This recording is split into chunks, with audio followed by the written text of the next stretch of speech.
Hey folks, this is another update video for the modifications that we've done to our 26 Coleman 13B. Because we have a dog that is not at all spoiled, which is a lie because she's completely spoiled like most dogs, the bed was not big enough.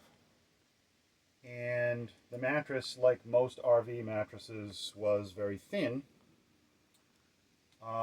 We decided to upgrade the thickness like a lot of people do, but also go much bigger. And I borrowed an idea from some other stuff I've seen on YouTube to make a sliding platform, if you will. And that's this thing here. We went from a mattress that was something like 60 wide by 80 long to a California King, which is 72 wide by 84 long. And also this one is a triple layer memory foam, which is 8 inches thick instead of the El Cheapo neoprene or whatever it is that was maybe 3 inches thick at best. Should be a major improvement in sleeping quarters. So in order to accomplish the pull-out, grab a hold of this. We're going to put some kind of handles on here. We just haven't figured out what yet. We've been talking about maybe a couple of straps that would mount here and staple them into place. This is a little rugged to pull out, but it's not bad. So this comes across to here. The plastic will be attached at some point. That's just to protect the bottom of the mattress from the slivers of the OSB.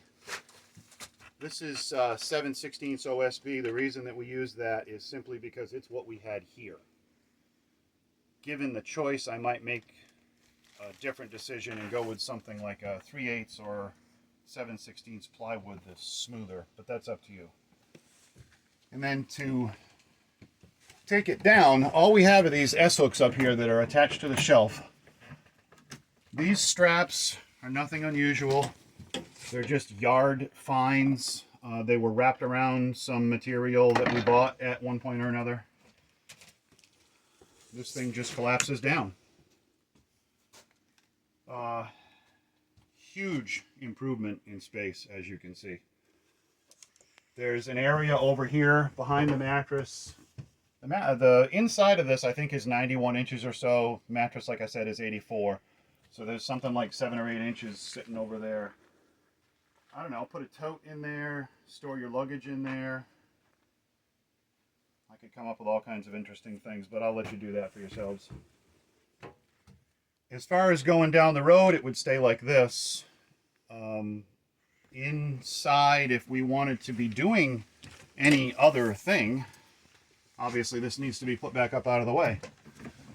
So just pop it back up on the hooks. And then this board, I'm using my knees, but you know, there's a bunch of different ways you could come up with something. This leg is just like this one. It's 2x6s or 2x8s that we had in the scrap pile. T screwed together, wicked stable. I left this one off because, as you can see, it would interfere with sliding under here. It just kind of sits there out of the way because that's what we did with it. I don't have another reason. Other things, this came, as most of you are well aware, with a small refrigerator. Most of what we do is what you could call boondocking or rough camping. There is no electricity. We would not use electricity but maybe once a year, and that's a big maybe. We have a cooler. It's well over 100 quarts. It's a great quality one. It'll keep ice for 4 or 5 days, even in super hot weather. We don't need a refrigerator. We needed storage space and a bed more than a refrigerator, so out that went. The countertop here, this is kind of rough. I still need to silicone it in place, but I just took the original trim. We hand cut a groove into the end of this popped it back into place. It'll look a little better when I'm finished.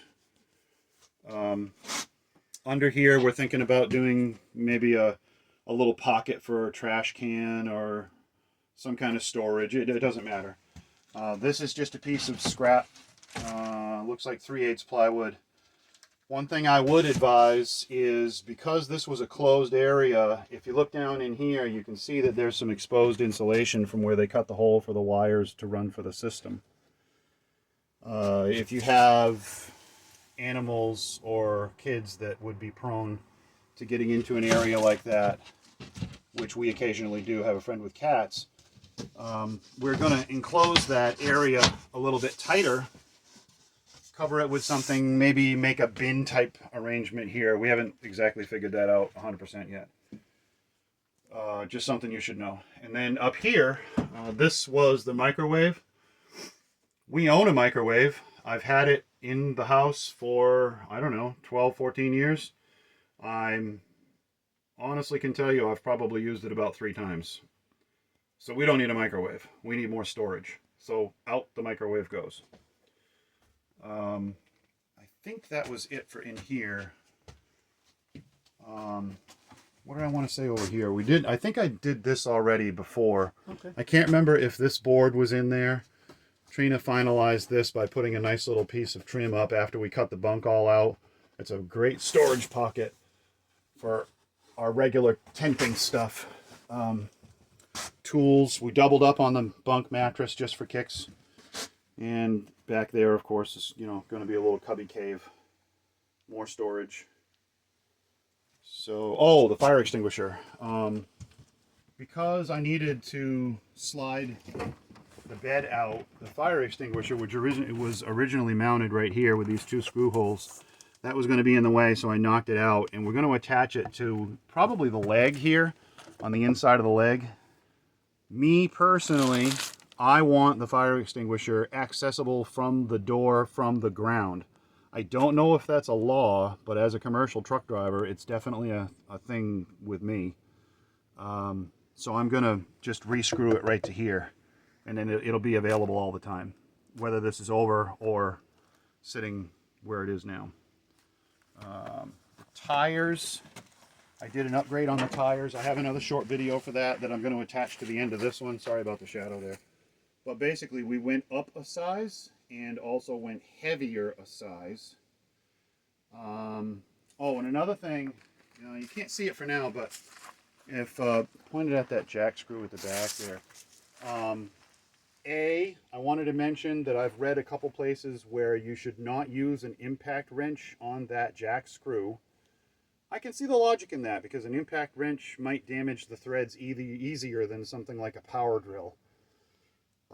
B, I bought another set of those that I'm going to mount to the front, so we will have a full set of 4 stabilizers.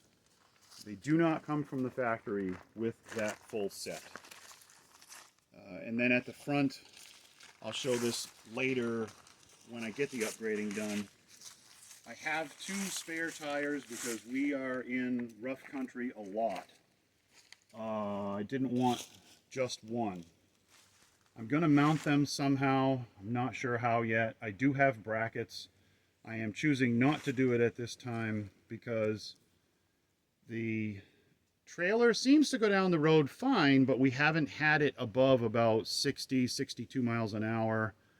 I just want to get a better idea of stabilization and the possibilities of needing a better hitch than we have. And I don't want to mount the tires and then have to take them all back off so I can mount the hitch. So that'll be a later upgrade. And then I think that's it. One thing I did learn, maybe I should mention while we're here, is like a lot of RVs, we have problems with moisture. Condensation, basically a giant tin can. So while it is tarped in the yard to keep the sun off the roof, remember to keep the tarp off of the vent system that sits above the AC. That also would function for the refrigerator if it had one. I don't know. I think that's it for now. See ya. So here we have the video about the tire update, and wheels actually for that matter too. So what I did is went from ST 215 7514 load range D like dog, and as a commercial trucker I like things to be a little on the heavier duty side. You can see that the ones that I put on are just a hair bigger. It's not super exaggerated. The new tires are